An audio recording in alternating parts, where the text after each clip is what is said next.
Административните работи поважни од законите кои ја определуваат енергетската иднина на Македонија. Димитар Ковачевски не присуствувал на најважниот дел од владината седница на 16 јануари, кога се разгледувале законите за така наречените стратешки инвестиции, со кои според предупредувањата ќе се загрози енергетската независност на државата.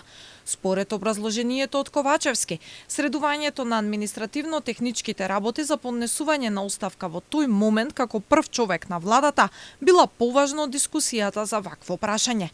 Начело на масата веројатно бил неговиот тогашен прв заменик Артан Груби, кој е и потписник на законите. Што се однесува до праќањето на законот е сигурно, бидејќи тоа беше 16-ти, кога јас практично не присуствував на целата седница со оглед на подготовките за поднесување на оставка и така натаму од административни и процедурални причини. Сигурно дека одлуката била донесена со потребното мнозинство на гласови и потоа е испратена во собранието. Меѓутоа, за сите други детали во однос на инвестициите, во однос на прибраните мислења, во однос на сите аспекти, тоа може единствено да дадат тие кои што оперативно учествувале во подготовката на инвестицијските проекти. И тука се отвора прашањето за моралната одговорност. Како кога се одлучува за нешто што е толку важно за државата, премиерот сметал дека административно-техничките работи се позначајни. Сепак Ковачевски ги брани инвестициите. Во Македонија имало енергетски капацитети стари 45 години, а подобро било да не ги обноват странци, оти државата ќе требало да се задолжи. Да, може државата да прави. Уште 1 милиарда да се задолжи. Ние денес плаќаме камата на 250 милиони евра на годишно ниво.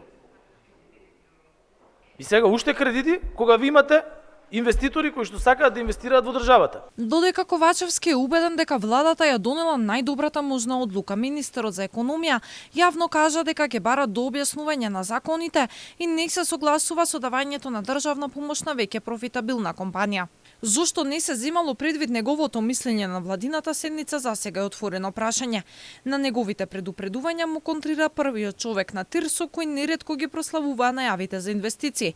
Јован Деспотовски во последното интервју тврди дека договорот за закуп на капацитет помеѓу ЕСМ и МИТ или НЕОС, со кој практично се обврзуваме да ја купиме целата енергија што ќе ја произведат, никако не била државна помош. Инаку во скратена собраниска процедура се 4 предлог закони под предзнакот стратешки, од кој најконтроверзен е оној за изградбата на когенеративната централа во Скопје.